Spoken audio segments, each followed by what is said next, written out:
जायता महाराष्ट्रे राजन्यः शूर इक्ष्यो दिव्याधिमहारथो जायतान्दोघ्रीधे दुर्गोणा नडवानाशुः सप्तिः पुरन्दिजोखा जिष्णोरथेष्ठाः सभेयो जुवास्य जजमानस्य वीरो जायतान्निकामे निकामेनः पर्जन्यो परिखतु फलवत्यो न ओखदयः पच्यन्ताञ्जो मक्षेमो नः कल्पताम्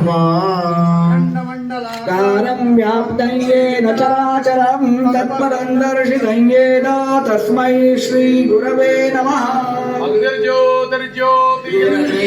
स्वाहा सूर्योज्योतिर्ज्योतिः सूर्यः अग्निर्प्रचो ज्योतिर्प्रचः स्वाहा ज्योतिः सूर्यः सूर्यो ज्योतिः स्वाहा।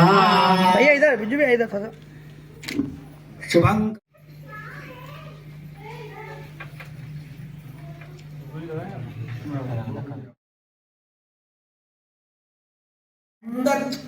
या प्रमुख पाहुण्यांचे अध्यक्षांचे शाब्दिक स्वागतही करावे।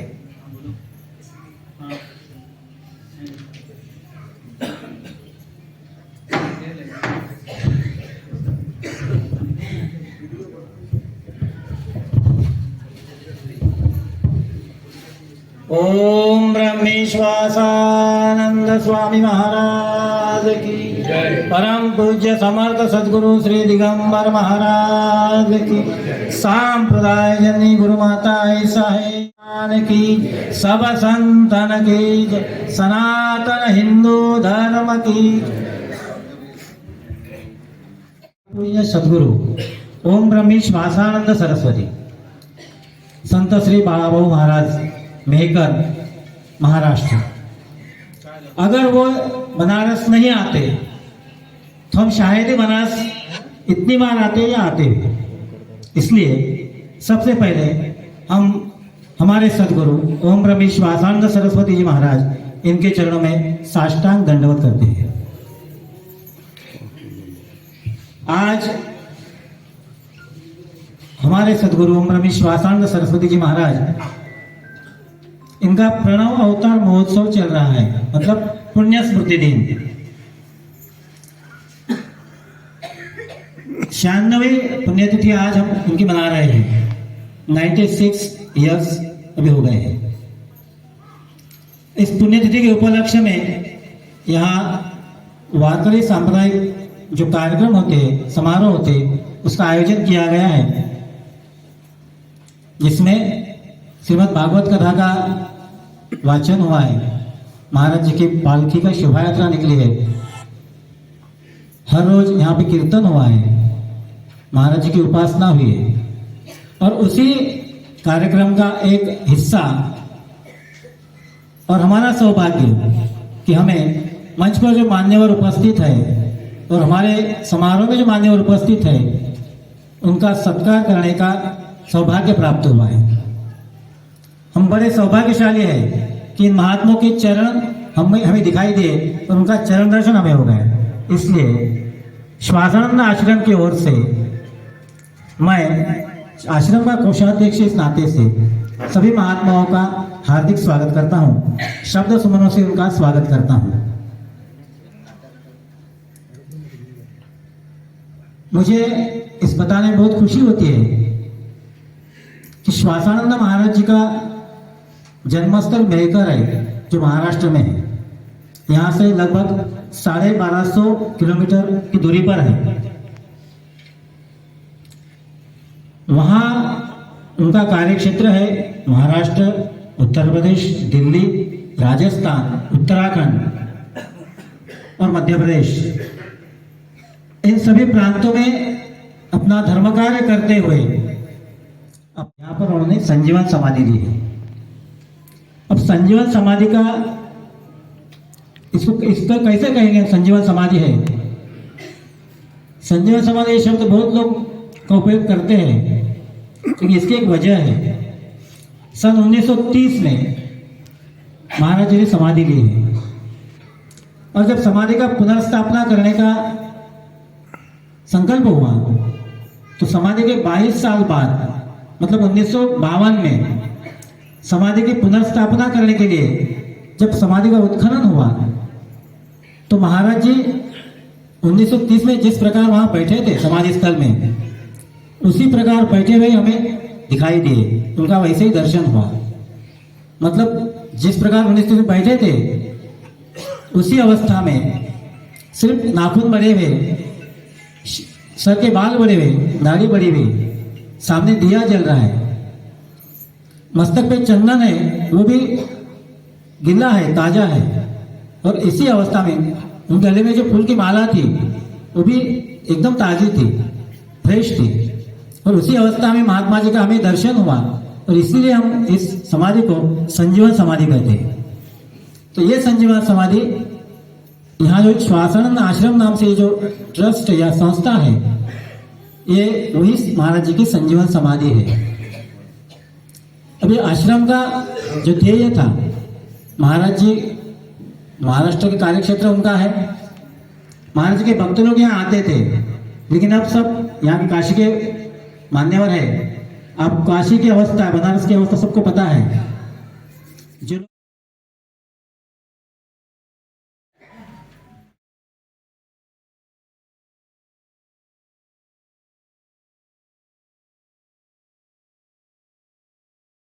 महाराजांच्या सोबत त्यांनी पण बबलू महाराज जी यांचा सत्कार करावा।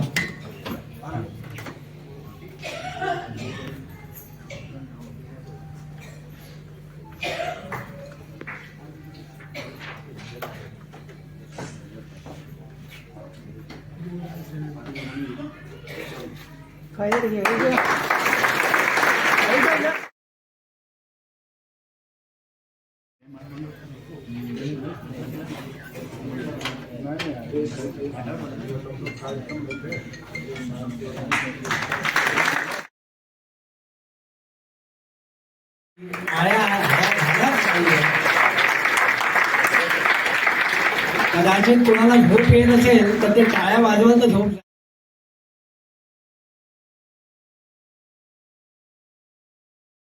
महोत्सव का ये पावन अवसर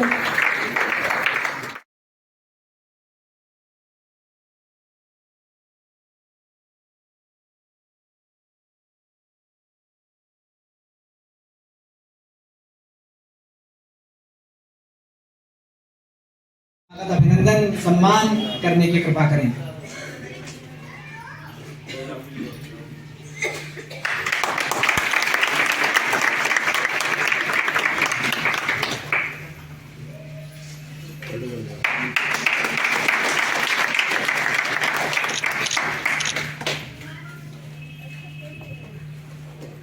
आशिष जी पण तुम्ही बघत असाल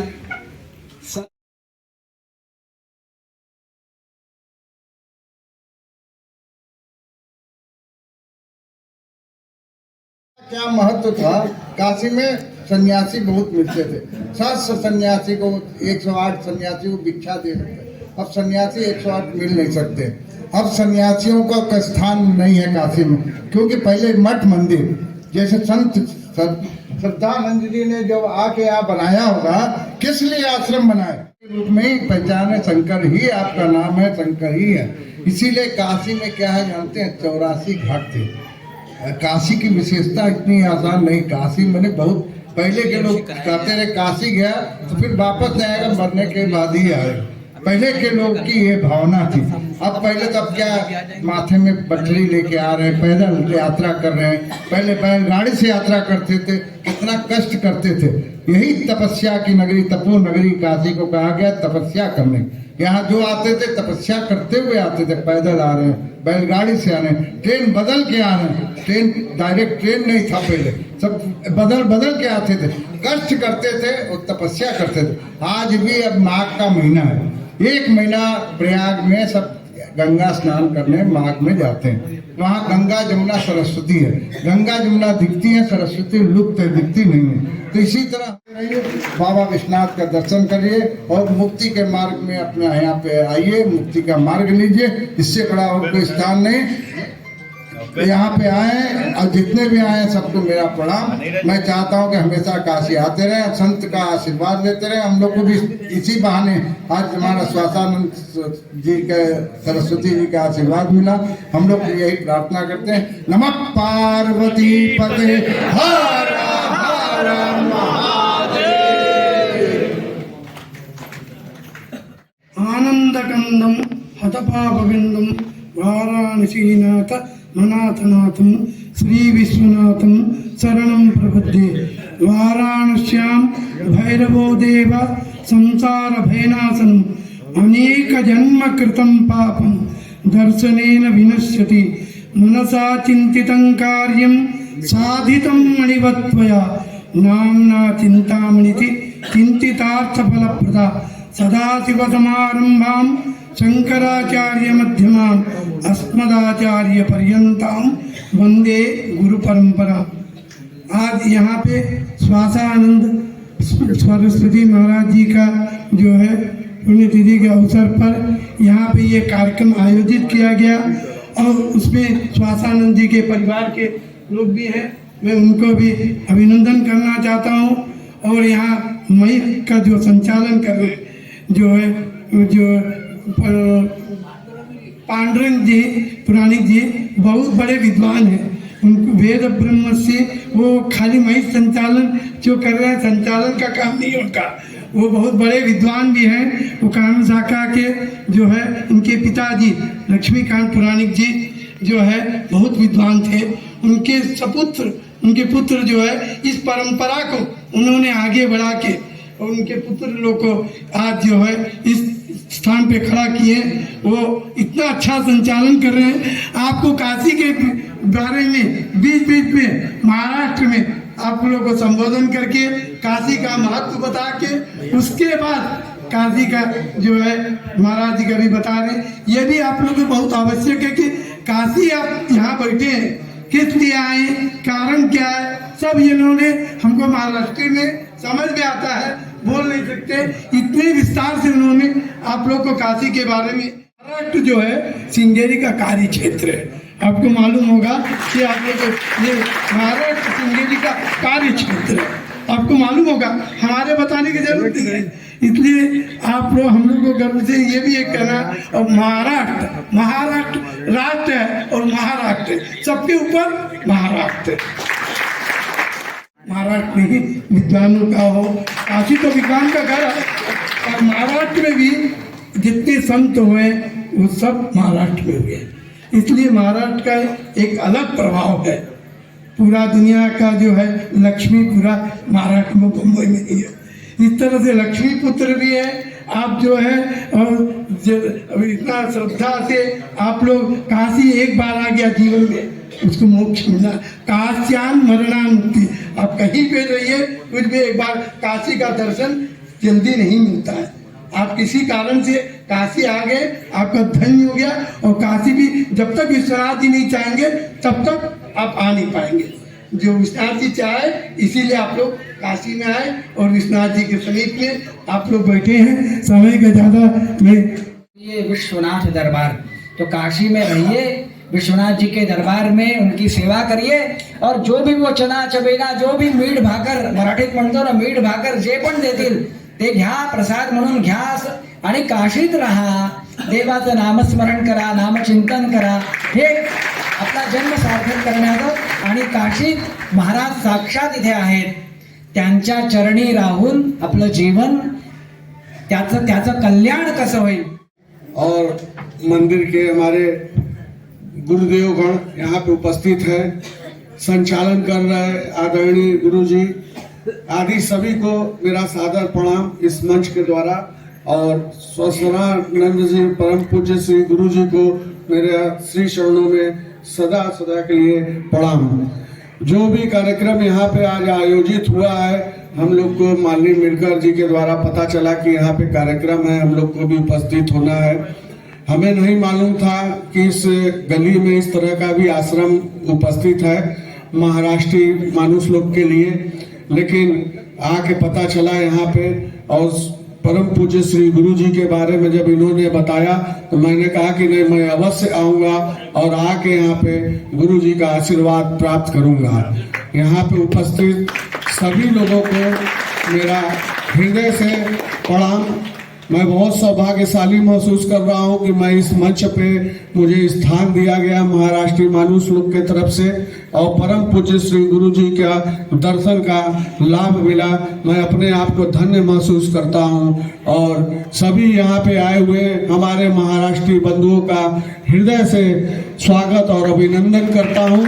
आप लोग आए यहाँ पे बाबा विश्वनाथ काशी के पूर्ण नगरी में। ये यहाँ माँ गंगा उत्तर वाहिनी की ओर बहती रहती हैं, जो कि बनारस में चंद्राकार का रूप लेके हैं। और यहाँ पे जो भी व्यक्ति आता है ये मान के चलिए कि उसको जरूर मोक्ष का द्वार आप मिलना ही जरूरी है। बाबा विश्वनाथ का ऐसा आशीर्वाद यहाँ पे लोगों को प्राप्त है। यहाँ के कंकड़ में शंकर बसते हैं लोग। यहाँ पे हर घर में आपको यहाँ पे शिवलिंग मिल जाएगा। ये ऐसा वाराणसी शहर है हमारा पुरातन। बहुत बहुत धन्यवाद सभी को मेरी तरफ से। ज्ञानी लोग मेंबर, हमारे इधर मेंबर बोलते इधर क्या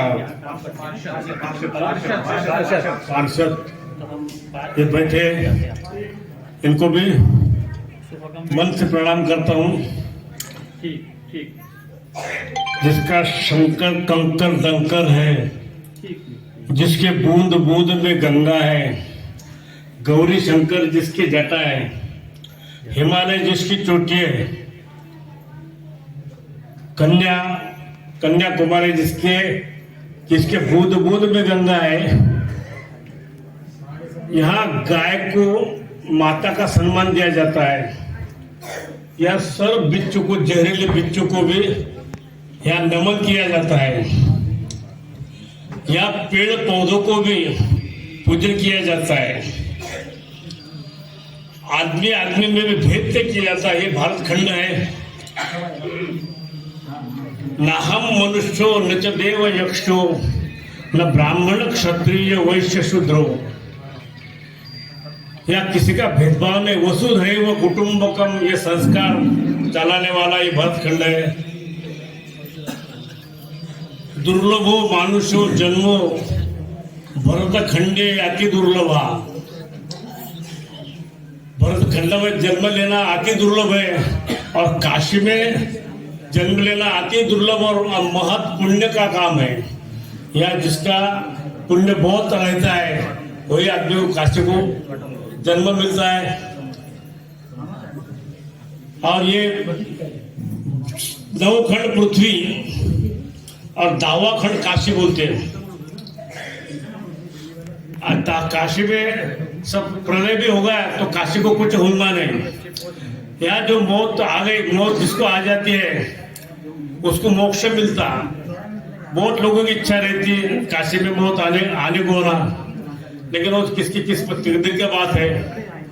हमारे श्वासानंद महाराज जी के मंदिर में यहाँ आके सब जो दुख का निवारण हो जाता है, सब मनोकामना पूरी हो जाती है। काशी एक क्षेत्र ऐसा है 2000 किलोमीटर महाराज, हम 2000 किलोमीटर से यहाँ थे। इसके लिए महाराज जी ने उस जमाने में 1930 में काशी को चुना समाधि लेने के लिए, संजीवन समाधि के लेने के लिए। सब दुखों निवारण हो जा। महाराष्ट्र के भी जितने भी लोग आ गए उनका भी दुख कम हो गया। जिस जिंदगी में दुख नहीं ऐसा आदमी यहाँ भी कहीं भी मिलेगा नहीं। कभी सर्दी कभी गर्मी, ये तो कुदरत के नजारे हैं। कभी सर्दी कभी गर्मी, कुदरत के नजारे हैं। प्यास उसे भी लगती जो नदी के किनारे है, उसे भी प्यास लगती जो नदी के किनारे। दुख नाही कोणी, मराठी में बोलते हैं दुःख मुक्त जगला कार्य कोणी जीवन आतो। आश्रम में शांति होना, यहाँ जाते लोग मनोकामना पूरी हो जाती। जो दुख से परेशान है उनको उससे राहत मिल जाती है। बहुत अब इन्होंने बोला, स्वामी जी ने बोला, इतने एक कोपरे में एक गली में इतना बड़ा आश्रम कैसा खड़ा हुआ। ये सब कृपा की बात रहती है। आदमी इंसान के मेहनत की बात रहती नहीं। ये इतना आश्रम खड़ा करने के लिए हमने 1-1 रुपया जमा किया।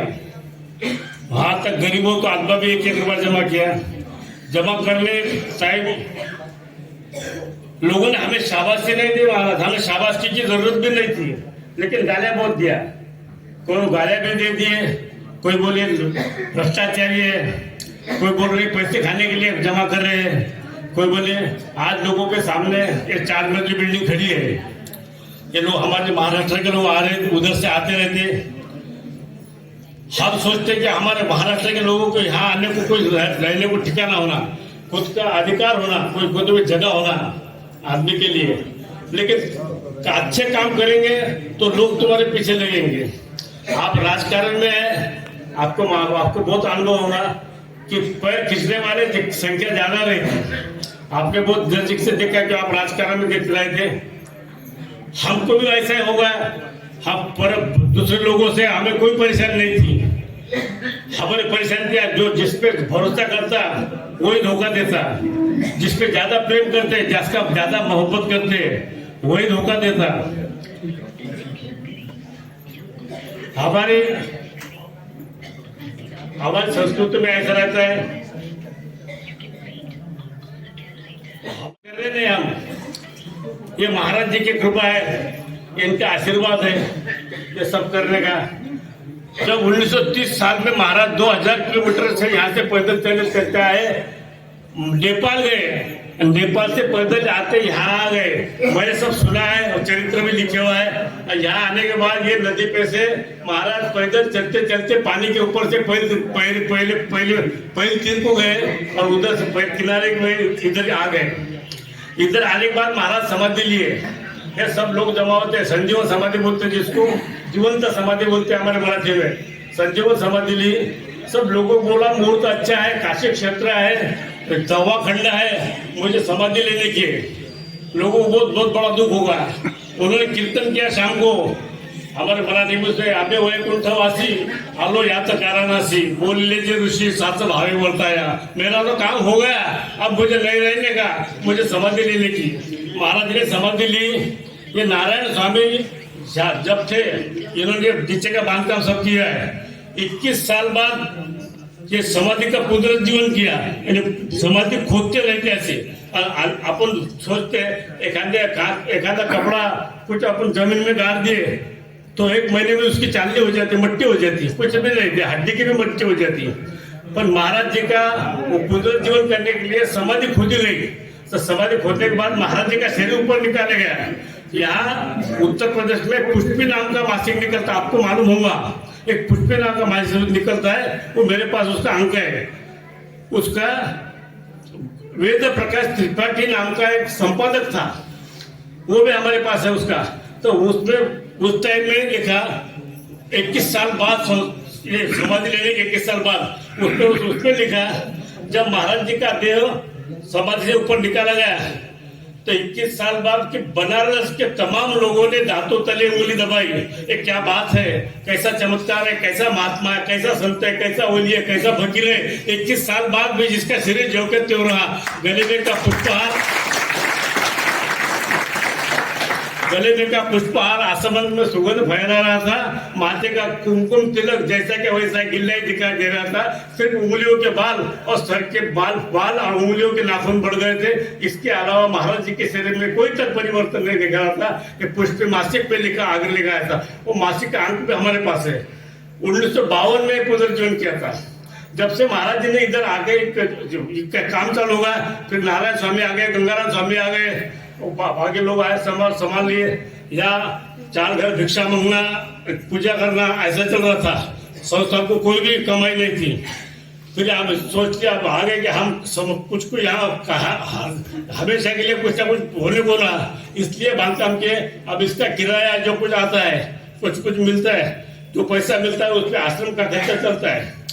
हमारे मुरलीधर बोमले, इनका बहुत, ये आश्रम पे बहुत एहसान है।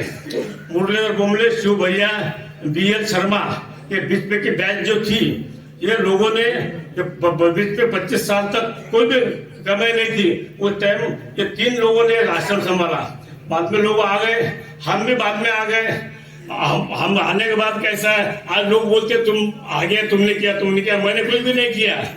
कोई भी सिंदूर लगाने के लिए अच्छा पत्थर ढूंढना पड़ता।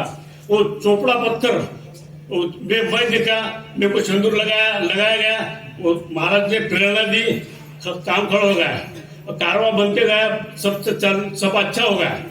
अब ये चालू करते महाराज जी ने महाराष्ट्र में डिंडिया निकाली। अब ये कॉलेज बटे इसमें शेख मुक्ताबाई की डिंडी थी, माहौर की डिंडी थी, त्र्यंबकेश्वर की डिंडी थी, पैठण की डिंडी और पंढरपुर की 5 डिंडिया चलते था। अब 3 डिंडिया बंद हो गया, 2 डिंडिया चले। मेरे को सर वो बात करने में बहुत अच्छा लगता है। मेरे पिताजी ने 65 किलोमीटर पंढरपुर है, पैदल हमारे हर साल डिंडी जाती रहती, पैदल वहां तक गए। मेरे पिताजी ने आखिरी का सांस पांडुरंग के आश्रम, पांडुरंग के मंदिर के सामने लिया, आखिरी का श्वास। आज भी वो डिंडी चालू है, हम पैसे लेते नहीं, कुछ भी नहीं, पैसा कमाने का इजाजत नहीं। अभी वो डिंडी चालू है, पैठण की डिंडी चालू है, पंढरपुर की भी डिंडी चालू है। और 12 महीने हमारे प्रोग्राम रहते, सप्ते बोलते हमारे उधर, वो सप्ताह चालू रहता, वो सप्ते के लिए कार्यक्रम रहते। आलेच का आमदार आले असे सांगा, आले सूर्याचा प्रकाश तुम्ही कोण्या जगातल्या कोण्या कोपऱ्यामध्ये गेला तर पडणार आहे। तसं महाराजांचा श्रद्धा जर ठेवली तर जगामध्ये तुम्ही कोण्या ठिकाणी जरी असेल तुमच्यावरती कृपा होणार आहे, तर तुम्हाला त्याच्याबद्दल आनंद मिळणार आहे, त्याच्यामधून ते सुख मिळणार आहे। म्हणून आपल्या ते कर्तव्य करत राहायचं। आज लोक इतक्या संख्येने जे आलेत, हे मधल्या लोकांनी खूप चांगलं केलं। आशिष आवडेकर यांचं आपल्या मठाला खूप सहकार्य आहे। पुराणिकांनी फार चांगलं निवेदन केलं। तुम्ही सपत्नीक आले का, एकटे आले, दोघं आले का, बायको आहे का इथे? मग बायकोला सांगा घरी गेला तुम्ही। अजूनपर्यंत आमदार लोक यायचे राहिले, तर त्यामुळे सगळ्यांनी यावं। अजून कोणी बोलणार असं सांगा तुम्ही। तर सगळ्यांच्या इच्छा पूर्ण व्हावं, सगळ्यांचे दुःख नष्ट व्हावं अशी मी महाराजांचरणी विनंती करतो आणि थांबतो। त्यांना विनंती करतो, त्यांनी आदरणीय अनिल किंजवडेकरजी यांचे सत्कार सन्मान महाराजांच्या आशीर्वाद स्वरूपात करावे।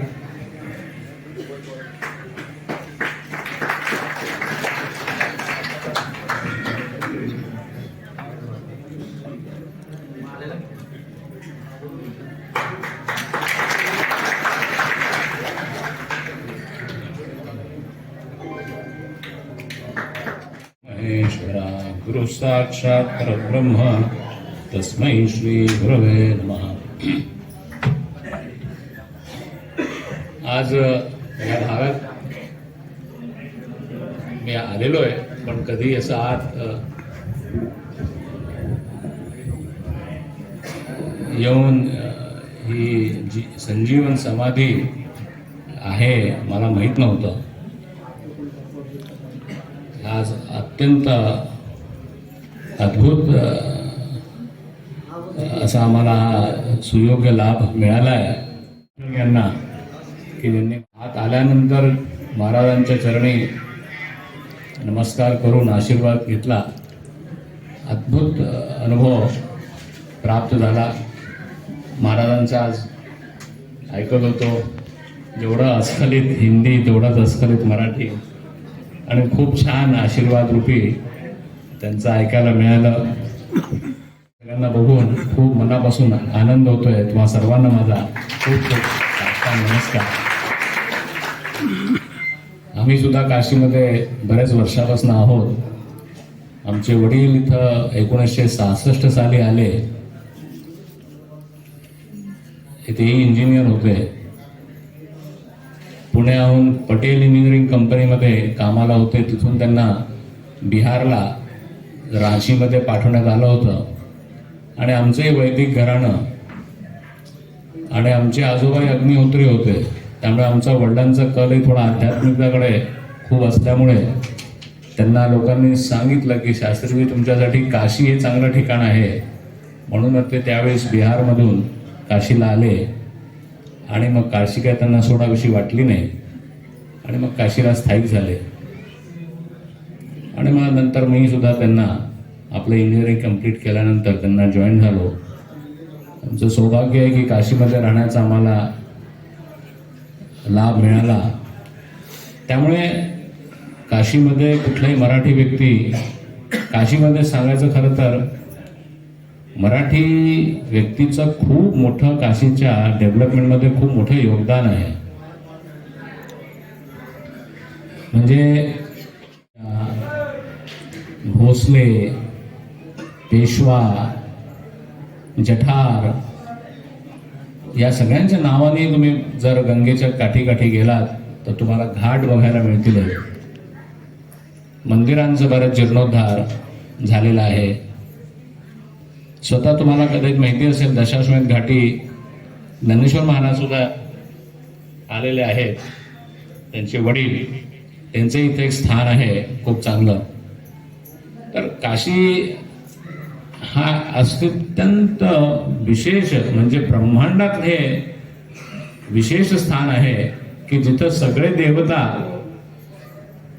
आलेले आहेत. असं म्हणतात की जेव्हा काशी विश्वनाथाने काशी ही त्रिशूळवरती बसवली तेव्हा सगळे देवता काशीत आले ही सुंदर काशी बघण्यासाठी. आणि कोणाची इच्छाच होईना काशीहून जाण्याची, पण प्रत्येकाला आपापल्या कामानिमित्ताने सगळ्यांना आपापल्या ठिकाणी जाणं भाग होतं. मग सगळ्यांनी विनंती केली. मग काशी विश्वनाथाने त्यांना सांगितलं की तुम्ही सगळे आपापल्या तुम्हाला ठिकाणी जायचं आहेच आहे, पण तुम्हाला इतकी इच्छा आहे तर तुम्ही जर प्रत्येक जण लिंगरूपात काशीमध्ये राहा. त्यामुळे प्रत्येक देवता काशीमध्ये लिंगरूपात सगळे आहेत. त्यामुळे 12 ज्योतिर्लिंग, हे आपले 52 विनायक, 56 विनायक, त्यानंतर जेवढे पण ब्रह्मांडात असं म्हणतात की जेवढे विग्रह आहेत ते सगळे देवता इथं लिंगरूपामध्ये स्थापित आहेत. त्यामुळे काशीचं फार मोठं महत्व आहे. हे आम्ही नाही, आम्हाला मोठ्या लोकांनी सांगितलं, मीच तुम्हाला ते सांगतोय. तसंच काशीमध्ये सुद्धा काशी विश्वेश्वर जे आहे हे एक वैशिष्ट्य म्हणजे की विश्वनाथाच्या उजव्या हाताला पार्वती आहे.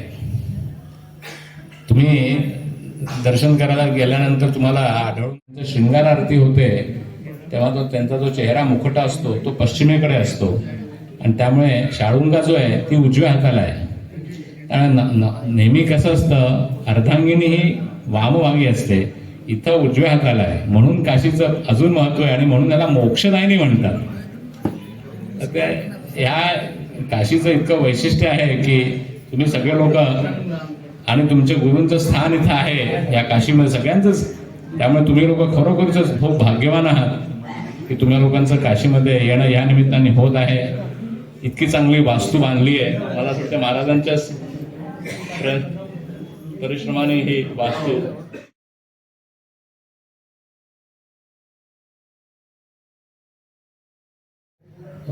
अभिमुक्तेश्वरान स्वामी त्यांचं पीठ आहे, शृंगेरीचे पीठ आहे. आपले हे तुमचे वक्तव्य तुम्ही मंचावर आसीन झाले, आमची प्रार्थना ऐकली. मैं उनको मंच पर आमंत्रित करना चाहूंगा और श्वासानंद आश्रम के अध्यक्ष श्री हरीश भोमले जी को मैं निवेदन करूंगा कि आप उनका सम्मान करें, महाराज श्री का आशीर्वाद उनको प्रदान करें. श्री अमन तिवारी जी,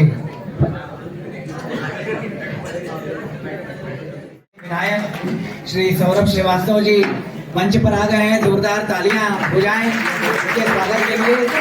बहुत ही लंबे समय से हम बड़े उत्साह.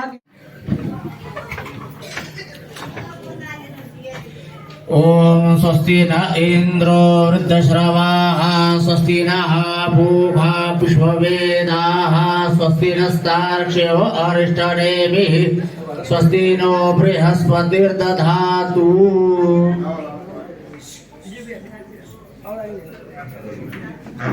स्वस्तिस्तु या विनाशाख्या पुण्यकल्याण वृद्धिदा विनायक प्रिया नित्यं ताञ्च स्वस्तिं ब्रुवन्तु नः.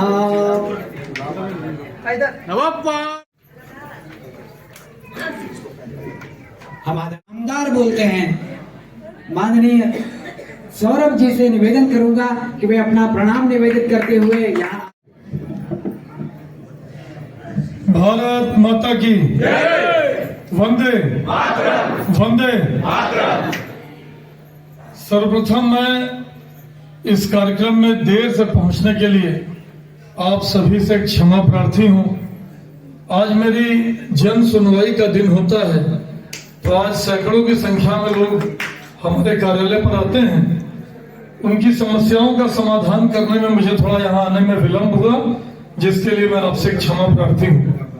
करना चाहता हूँ जो मेरे विधानसभा क्षेत्र में इतनी दूर दूर से आज इस कार्यक्रम के लिए आए हैं। आप सभी का स्वागत है, अभिनंदन है, नमन है, वंदन है। मैं संस्था के प्रति आभार व्यक्त करता हूं जो इतने बड़े मनीषी की समाधि स्थल पर मुझे आज बुलाया। आज इस परिसर में मेरा पहली बार आगमन हुआ है और एक बहुत अच्छी अनुभूति हो रही है इस स्थान पर आकर। कितने बड़े वो महर्षि रहे होंगे कि 1930 में समाधि लिए और 1952 तक वह जीवित अवस्था में 22 वर्ष बिना कुछ खाए पिए जीवित अवस्था में रहे। जरूर एक सिद्ध पुरुष रहे होंगे, सिद्धात्मा रही होंगी। मुझे पत्रक मिला है जिसमें यह भी दिख रहा है कि उन्होंने बहुत लंबे समय तक समाज के लिए काम किया।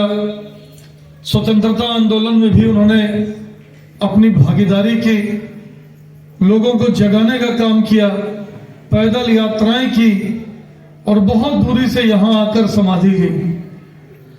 काशी से जाने वालों को मोक्ष मिलता है और वो तो समाधि लेने के बाद भी लंबे समय तक काशी में जीवित रहे। उनका आशीर्वाद आप सभी को प्राप्त हो, उनकी कृपा हम सभी पर बनी रहे और जो मार्ग उन्होंने दिखाया समाज सेवा का, समाज के जागरण का, उसी मार्ग पर हम सभी चलकर, उन्होंने जो हमें सिखाया है उसी मार्ग पर चलकर उन्हें अपनी सच्ची श्रद्धांजलि अर्पित करें। यही मेरा आप सभी से निवेदन है। आज इस कार्यक्रम में बहुत दूर दूर से आप लोग आए हैं। आपका स्वागत करके मैं अपने को कृतार्थ महसूस कर रहा हूं और एक जन सेवक होने के नाते, एक सामाजिक कार्यकर्ता होने के नाते आपकी संस्था का और भी कोई काम होगा, कोई प्रोजेक्ट होगा, कोई कार्य योजना आपने समाज के लिए बनाई होगी, तो उसमें हम सभी भारतीय जनता पार्टी के कार्यकर्ता पूरी तरह से आपका सहयोग करने के लिए तत्पर हैं। आपके क्षेत्रीय पार्षद मेरे बड़े भाई श्री विजय द्विवेदी जी सामने बैठे हैं, इनका भी पूरा दिन जन सेवा में ही बीतता है। अनिल जी मेरे बड़े भाई भी मंच पे बैठे हैं। हम सभी आपकी संस्था के लिए और स्वामी जी के दिखाए मार्ग पर चलने के लिए तैयार हैं। आपकी संस्था से कंधे से कंधा मिलाएंगे और जो भी जन सेवा के काम है उसमें अपनी भागीदारी सुनिश्चित करेंगे। अपनी बात यही समाप्त करता हूँ। जय हिंद, जय भारत। यह हमारा विनम्र निवेदन आपसे है। और अब आभार व्यक्त करने का दायित्व मैं श्री हरीश चौधरी जी को सौंपना चाहता हूं। आप आए और आज के इस कार्यक्रम का आभार व्यक्त करें।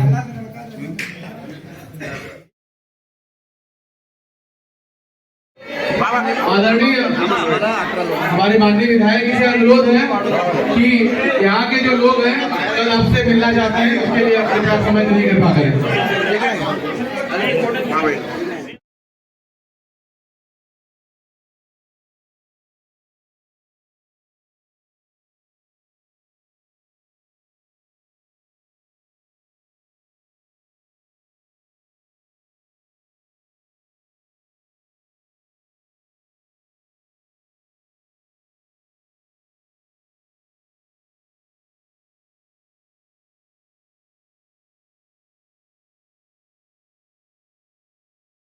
अरे फोटो लेना, वहाँ से फोटो लेना, सामने से मेरा मोबाइल तेरे पास है।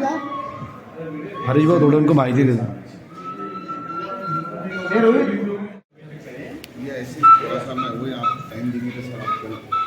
अरे आप अभी बता दो ना, 1 मिनट में बता दो, क्या मैं देख लेता हूँ।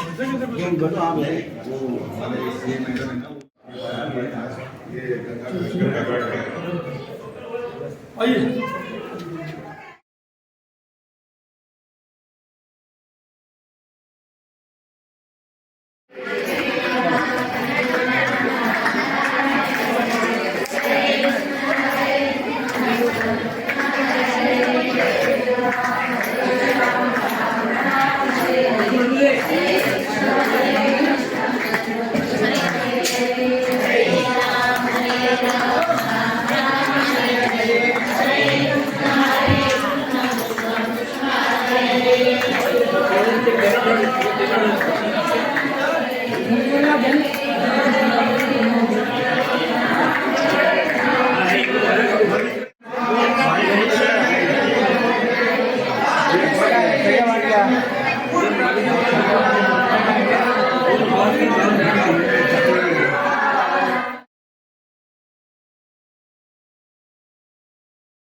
हो लगा